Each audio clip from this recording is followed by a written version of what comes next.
Hi everyone, my name is Ashraful and I'm a student of a Yorkville University. So today I want to talk about a really important issue, which is a gender inequality. This isn't just something that happens in isolated cases. It's a global problem that touches every aspect of society, from education to work to a family life and cultural norms. So what makes this fascinating to study is how sociological imagination helps us connect the big global forces to the small everyday experiences of people like you and me. So let's start with the basic. Gender inequality means unequal opportunities, treatment, or expectations based on gender.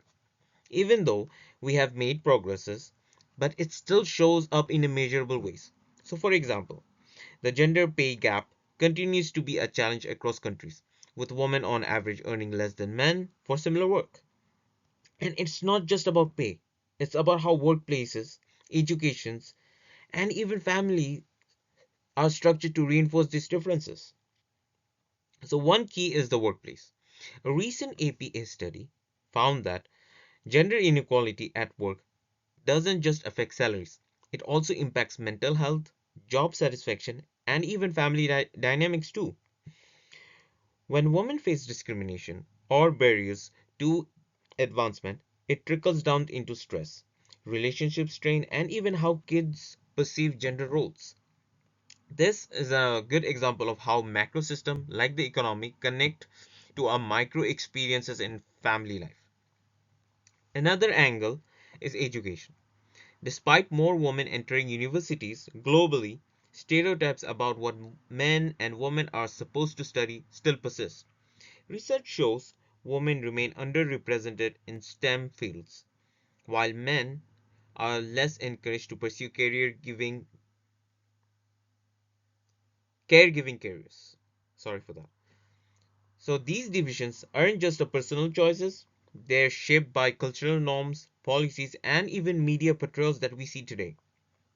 Now, when we zoom out, we can also see gender inequality as a global human rights issue. Articles published in the Social and Family Journal highlights that how inequality affects political participation, access to healthcare, and even safety in public spaces. So, gender based violence, for example, is one of the most visible consequences of unequal power structure. So, finally, I want to mention culture. Gender inequality doesn't look the same everywhere. In some countries, women fight for the right to education, while in others, the struggle is about breaking the glass ceiling. The important point here is that while we differ the context, the root issue is still the same. It's the system of power that value one gender over another. So to wrap it up, gender inequality is not just about women's issue, it's a societal issue. Using the psychological imagination allows us to see how global system of economics, education and culture shapes every day of life and how our personal struggles connect to broader structures. If we want a real progress, we need both policy level change and shift in cultural attitudes. Only then we can move towards true equity for everyone. Thanks for tuning in, everyone. Goodbye.